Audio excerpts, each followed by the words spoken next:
मेरे प्यारे बच्चों, नमस्कार। JCERT की डिजिटल शाला में मैं नीतू कुमारी आप सभी का स्वागत करती हूँ। बच्चों, आज मैं आप लोगों को सबसे पहले एक वीडियो क्लिप दिखाती हूँ।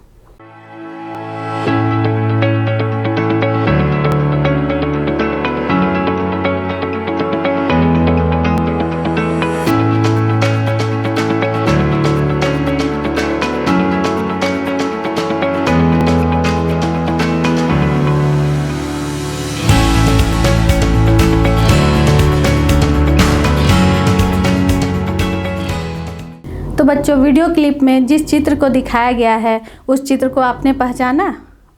वो किसका चित्र है? हाँ, सही कहा आपने, वे हमारे स्वामी विवेकानंद का चित्र है। स्वामी विवेकानंद वेदांत के विख्यात और प्रभावशाली आध्यात्मिक गुरु थे। तो आज हम लोग स्वामी विवेकानंद के विषय में चर्चा करेंगे, उनके बारे में जानेंगे कि उनका जन्म कहाँ हुआ, उनके गुरु कौन थे। तो विवेकानंद की चर्चा कक्षा 8 की पाठ्य पुस्तिका सुभाषिका तृतीय भागा के षष्ठ पाठ में किया गया है। षष्ठ पाठ विश्वनायक विवेकानंद। हम लोग पाठ को शुरू करते हैं। भारतीय पुनर्जागरणस्य अग्रदूतेषु स्वामी विवेकानंद श्रेष्ठतम। भारतीय पुनर्जागरण के अग्रदूतों में स्वामी विवेकानंद श्रेष्ठतम थे। पुनर्जागरण का अर्थ होता है फिर से जागना। भारतीय पुनर्जागरण का अर्थ हुआ 19वीं शताब्दी का भारत अनेक धार्मिक व सामाजिक कुरीतियों से ग्रसित था, जैसे छुआछूत, सती प्रथा, बाल विवाह आदि। ऐसी दशा में भारतीय चिंतकों ने समाज में व्यापक परिवर्तन की आवश्यकता अनुभव की। विवेकानंद जैसे समाज सुधारक ने धार्मिक सुधारों के अलावा भारतीय शिक्षा को भी बढ़ावा दिया। इसलिए भारतीय पुनर्जागरण के अग्रदूतों में स्वामी विवेकानंद को श्रेष्ठतम कहा गया है। युग पुरुष से स्वामी विवेकानंद से जन्म 12 जनवरी 1863 तमे ख्रीष्टाब्दे कोलकाता नगरे अभवत। युग पुरुष स्वामी विवेकानंद का जन्म 12 जनवरी 1863 ईस्वी में कोलकाता नगर में हुआ था। बाल्यकाले तस्य नाम नरेंद्र नाथ आसीत्। बचपन में उनका नाम नरेंद्र नाथ था। बचपन में स्वामी विवेकानंद का नाम नरेंद्र नाथ था। बाद में उनकी ख्याति स्वामी विवेकानंद के रूप में हुई। सह बाल्यकालात् एव अत्यंत मेधावी आसीत्। वह बचपन से ही अत्यंत मेधावी थे, अर्थात बुद्धिमान थे। 25 वर्षस्य वयसि रामकृष्ण परमहंसेन सह तस्य मेलनम अभवत्। 25 वर्ष की आयु में रामकृष्ण परमहंस के साथ तस्य मेलनम अभवत्, उनका मेल हुआ, उनका मिलन हुआ। बच्चों, यहाँ पर यह ध्यान देने की ज़रूरत है कि यह जो शब्द आया है सह शब्द के योग में तृतीया विभक्ति होती है, इसलिए यहाँ पर रामकृष्ण परमहंसेन यह पद आया। यहाँ पर तृतीया विभक्ति एक वचन का प्रयोग किया गया है। सह परमहंसम अपृच्छत। उन्होंने परमहंस को पूछा, किम भवान ईश्वरम अपश्यत। क्या आपने ईश्वर को देखा? क्या आपने भगवान को देखा? परमहंसा अवदत। परमहंस बोले, अहम यथा त्वाम पश्यामि। मैं जैसे तुमको देखता हूँ, तथैव वैसे ही ईश्वरम अपि पश्यामि, ईश्वर को भी देखता हूँ। ततः परमहंसा विवेकानंदम स्पृष्टवान। तब परमहंस ने विवेकानंद को छुआ, स्पर्श किया। तस्य स्पर्शेन विवेकानंद अलौकिकम आनंदम प्राप्नोत।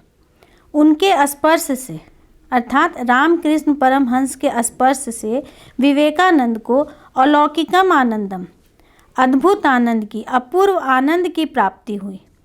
सह परमहंस से शिष्य अभवत। वह परमहंस के शिष्य हो गए। बच्चों, इस अनुच्छेद में आए गए कठिन शब्दों के अर्थ और व्याकरण को यहाँ पर मैंने लिखा है, आप लोग इसे अपने कॉपी में नोट कर लीजिएगा। तस्मिन् समये पाश्चात्य विचारकाः भारतीय संस्कृतेः आलोचनां कुर्वन्ति स्म। तस्मिन् समय, उस समय जब हमारा देश आज़ाद नहीं हुआ था उस समय की बात है, पाश्चात्य विचार का पश्चिमी जगत के लोग, पश्चिमी देश के विचारक अर्थात विदेशी लोग भारतीय संस्कृति की आलोचना करते थे। एतम दृष्ट्वा, यह देखकर अर्थात भारतीय संस्कृति की आलोचना देखकर विवेकानंद से हृदयम दुखितम भवति स्म, विवेकानंद का हृदय दुखित होता था। अतः सह निश्चयम कृतवान, इसलिए उन्होंने निश्चय किया। किसने? स्वामी विवेकानंद ने निश्चय किया यत कि अहम अस्य उत्तरम अवश्यम एव दास्यामि, मैं इसका उत्तर अवश्य ही दूंगा। 1893 तमे ख्रीष्टाब्दे अमेरिका देशस्य शिकागो नगरे विश्व धर्म सम्मेलनम आसीत्। 1893 ईस्वी में अमेरिका देश के शिकागो नगर में विश्व धर्म सम्मेलन था। विश्व धर्म सम्मेलन कहने का तात्पर्य है कि विश्व के सभी देशों ने धर्म सम्मेलन में भाग लिया।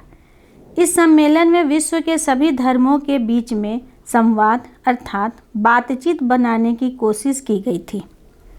तस्मिन् सम्मेलने, उस सम्मेलन में अर्थात विश्व धर्म सम्मेलन में विवेकानंद भारतस्य प्रतिनिधि रूपेण भाषणम अददात्, विवेकानंद ने भारत के प्रतिनिधि रूप में भाषण दिया। भारत की ओर से विश्व धर्म सम्मेलन में स्वामी विवेकानंद ने भाषण दिया। तस्य विचारम श्रुत्वा, उनके विचार को सुनकर, स्वामी विवेकानंद के विचार को सुनकर तत्र उपस्थिता, वहाँ पर उपस्थित सर्वे विद्वांसा, सभी विद्वान चकिता प्रसन्ना च अभवन, आश्चर्यचकित और प्रसन्न हो गए। सर्वेषु धर्मेषु विवेकानंद से समभावा आसीत्, सभी धर्मों में विवेकानंद का समभाव था, समान विचार था, अर्थात वे सभी धर्मों को एक समान मानते थे। सः वदति अस्म, वह बोलते थे, संसारे एकः एव धर्मः, संसार में एक ही धर्म है। तस्य नाम मानवता इति, उसका नाम मानवता है। तस्य विचारः आसीत्, उनके विचार थे। उत्तिष्ठत, जागृत, प्राप्य वरान निबोधत, अर्थात उत्तिष्ठत, उठो, जागृत, जागो, प्राप्य, प्राप्त करो, वरान, श्रेष्ठों को, निबोधत, जानो। कहने का तात्पर्य है उठो, जागो और जानकार श्रेष्ठ पुरुषों के सानिध्य में ज्ञान प्राप्त करो, अर्थात तावत चलत यावत लक्ष्यम न मिलेत, तब तक चलो जब तक लक्ष्य ना मिल जाए। स्वामी विवेकानंद का यह वाक्य उठो, जागो और तब तक नहीं रुको जब तक लक्ष्य प्राप्त ना हो जाए, यह विश्व प्रसिद्ध वाक्य है। हम सभी इस वाक्य से प्रेरित होते हैं। इतोऽपि यदा भवान समस्या रहिता भवति तदा अवगच्छतु यत् भवान उचिते मार्गे नास्ति, जब आप समस्या रहित होते हैं अर्थात आपके पास समस्या नहीं होता, तदा तब अवगच्छतु जानिए, यत् भवान उचित मार्गे नास्ति, आप उचित मार्ग में नहीं हैं। जब हम उचित मार्ग पर चलते हैं तो हमें अनेक समस्याओं का सामना करना पड़ता है, तो हमें घबराना नहीं चाहिए, क्योंकि जब हम समस्या रहित अर्थात समस्या के बिना रहते हैं तो इसका मतलब है कि हम उचित मार्ग पर नहीं हैं। तस्य एतादृशा बहवः विचाराः सन्ति, उनके इस तरह के अनेक विचार हैं, यह जिससे वयम स्वकीयं जीवनम सफलम कर्तुम शक्नुमः, हम लोग अपने जीवन को सफल कर सकते हैं। 4 जुलाई 1902 तमे ख्रीष्टाब्दे सह शरीरम अत्यज्यत, 4 जुलाई 1902 ईस्वी में उन्होंने शरीर को त्याग दिया, अर्थात उन्हें मृत्यु की प्राप्ति हुई। तस्य जन्म दिवसः राष्ट्रीय युवा दिवस रूपेण मन्यते, उनका जन्म दिवस अर्थात जन्मदिन राष्ट्रीय युवा दिवस के रूप में मनाया जाता है। स्वामी विवेकानंद का जन्मदिन 12 जनवरी को है, इसलिए 12 जनवरी को राष्ट्रीय युवा दिवस के रूप में मनाया जाता है। स्वामी विवेकानंद संप्रति संसारे नास्ति, परंतु तस्य विचाराः उपदेशाः च सर्वदा एव प्रासंगिका स्थास्यन्ति। स्वामी विवेकानंद इस समय संप्रति अर्थात इस समय संसार में नहीं है, परंतु उनके विचार और उपदेश सदा ही प्रासंगिक रहेंगे।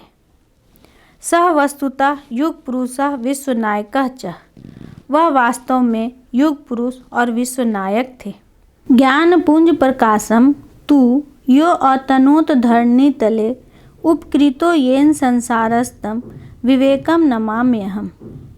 धरणी तले अर्थात पृथ्वी पर, यो अतनोत जिसने फैलाया, पृथ्वी पर जिसने फैलाया क्या, ज्ञान पुंज प्रकाशम ज्ञान की राशि रूपी प्रकाश को, अर्थात पृथ्वी पर जिसने ज्ञान के प्रकाश को फैलाया, और येन जिनके द्वारा उपकृत अर्थात उपकार किया गया, संसार का जिनके द्वारा संसार के ऊपर उपकार किया गया, तम विवेकम तम अर्थात उस विवेकम विवेकानंद को, स्वामी विवेकानंद को नमामि अहम मैं नमस्कार करती हूँ। तो बच्चों, आज हम लोगों ने स्वामी विवेकानंद के विषय में बहुत सारी जानकारियाँ प्राप्त की और मैं चाहती हूँ कि आप लोग भी बड़े होकर इसी तरह भारत देश का नाम रोशन करें। तो अगली कक्षा में मैं नीतू कुमारी आप लोगों से फिर मिलूँगी। तब तक के लिए जोहार, धन्यवाद।